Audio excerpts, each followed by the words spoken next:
Hai teman-teman, assalamualaikum warahmatullahi wabarakatuh. Jumpa lagi di konten saya, di channel saya Evan Al Zaid. Dimana di video kali ini agak berbeda. Kebetulan saya ada di kebun, lihat-lihat kebun. Jadi saya sempatkan bikin konten buat teman-teman semuanya. Jadi di konten kali ini saya akan memberikan trik buat teman-teman agar teman-teman mendapatkan diskon di saat teman-teman ingin melakukan pelunasan pinjaman di bank, teman-teman. Karena di saat kita ingin melakukan pelunasan di bank itu, teman-teman, maka banyak kali biasanya itu biaya-biaya yang muncul, misalnya seperti biaya penalti, biaya bunga berjalan, dan biaya-biaya denda lain yang mungkin bisa terjadi. Maka saya akan memberikan trik buat teman-teman semuanya agar terhindar dari itu semua ataupun dapat diskon. Jadi buat teman-teman, tonton terus video ini sampai selesai, jangan di skip karena ini penting. Dan buat teman-teman juga yang baru ketemu dengan channel ini, jangan lupa memberikan like dan subscribe-nya dan diaktifkan juga lonceng notifikasinya, teman-teman, biar teman-teman dapat update terbaru dari video-video saya, teman-teman.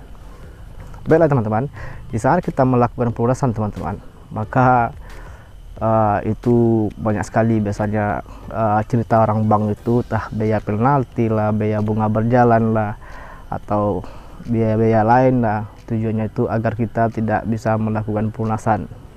Jadi bagaimana solusinya biar dapat diskon dari bunga berjalan itu, teman-teman? Jadi gini teman-teman, apabila teman-teman ingin melakukan pelunasan itu, jadi teman-teman jangan bilang kepada pihak bank bahwa teman-teman melakukan pelunasan itu karena ingin take over ke bank lain. Jangan teman-teman bicara seperti itu. Jika teman-teman bicara seperti itu pasti bank tidak akan memberikan diskon dan tidak akan juga menghapuskan bunga berjalannya, teman-teman. Kenapa? Karena biaya penalti itu memang tujuan diciptakan oleh bank itu agar nasabah atau debitur itu tidak bisa take over ke bank lain, karena bank nggak mau rugi dong, pasti ingin cari untung. Kan dengan dikenakan biaya penalti itu, maka bank tetap untung, teman-teman. Jadi makanya teman-teman jangan bilang ingin di take over. Kalau biaya penalti ini, teman-teman, itu di semua bank pasti ada. Kalau untuk pinjaman kur ini, teman-teman, di saat teman-teman ingin melakukan pelunasan itu, maka teman-teman akan dikenakan biaya penalti 8% dari sisa angsuran, teman-teman.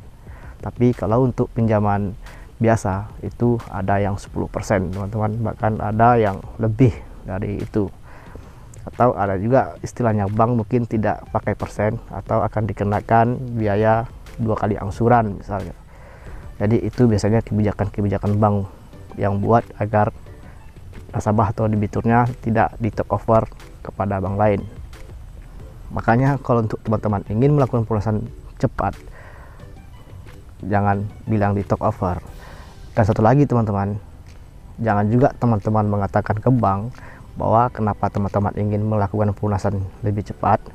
Jangan juga bilang bahwa teman-teman sudah menjual aset jaminan, maka itu juga bank tidak akan memberikan diskon juga, teman-teman. Karena bank pikir teman-teman sudah menjual aset, itu pasti lebih besar untungnya. Jadi maka bank, wah, ini orang ini pasti ada duitnya, maka tidak akan menghapus bunga berjalan atau tidak akan memberikan diskon atau pengurangan biaya-biaya penalti yang lainnya itu, teman-teman. Jadi bagusnya ngomong ke bank seperti apa? Ya, jadi teman-teman bagusnya itu bicara ke bank. Bilang saja ke bank bahwa saya ingin melakukan pelunasan ini karena saya memang lagi ada rezeki, tapi tidak banyak. Kalau untuk melunasi ini cukup, maka itu saya lunaskan karena saya tidak ingin lagi terbebani lagi dengan utang ini ke depannya. Saya khawatir ke depannya nanti saya tidak sanggup lagi membayarnya. Maka kebetulan saya ada rezeki, jadi saya ingin melunaskannya. Ya, rezeki dari mana? Ya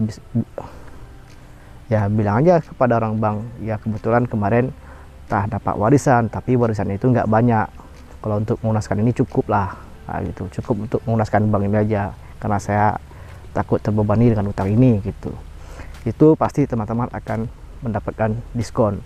Mungkin bisa saja dihapuskan itu bunga berjalan, atau kalau untuk biaya penalti mungkin kalau untuk dihapuskan total itu mungkin kayak nggak bisa, mungkin diskon bisa diberikan lebih dari 50% bahkan 60% teman-teman. Jadi teman-teman bilang saja seperti yang saya sampaikan tadi, itu pasti akan didiskon. Jangan dibilang ya seperti tadi, jangan dibilang take-over, jangan dibilang sudah menjual aset. Terus apa sih itu bunga berjalan? Bagaimana sih cara menghitungnya bunga berjalan itu? Bunga berjalan itu seperti ini teman-teman. Misalnya teman-teman memiliki cicilan per bulannya itu misalnya 2 juta teman-teman. Dan cicilan teman-teman itu jatuh temponya di tanggal 1. Dan teman-teman melakukan pelunasannya itu di tanggal 10. Jadi di tanggal 1 ke tanggal 10 itu sudah 10 hari bunga berjalannya. Jadi cara menghitung itu gini teman-teman, saya ambil mudahnya saja, saya bulatkan saja. Misalnya teman-teman cicilannya itu per bulannya 2 juta dan bunganya itu 500.000. Jadi 500.000 tadi itu dibagi 30 hari dan dikalikan 10 hari, karena dari tanggal 1 sampai ke tanggal 10 itu 10 hari, jadi dikalikan 10. Jadi segitulah teman-teman membayar bunga berjalannya. Jadi buat teman-teman yang ingin melakukan pelunasan, ya silahkan lakukan pelunasan dan ikutilah trik-trik saya tadi. Semoga berhasil dan terima kasih buat teman-teman. Sampai di sini dulu konten ini, semoga bermanfaat buat teman-teman semuanya. Jika bermanfaat, jangan lupa memberikan saya like dan subscribe-nya, dan diaktifkan juga lonceng notifikasinya. Bila perlu teman-teman share kepada teman-teman lain, biar kita saling-saling berbagi informasi. Baiklah teman-teman, sampai jumpa di video selanjutnya. Wassalamualaikum warahmatullahi wabarakatuh teman-teman. Bye bye teman-teman.